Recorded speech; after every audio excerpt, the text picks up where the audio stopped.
Finally, we have reached our destination. Yes, we did it.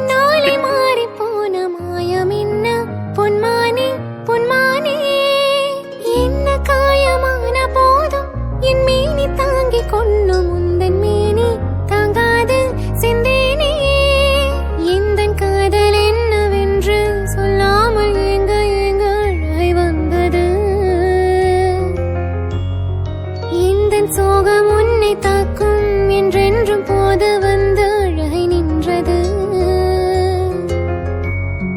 மனிதர் உணர்ந்து கொள்ள இது மனிதர் காதல் அல்ல, அதையும் தாண்டி புனிதமானது. அபிராமியே தாலாட்டு சாமியே நான் தானே தெரியுமா? சிவகாமியே சிவனில் நீயும் பாதியே அது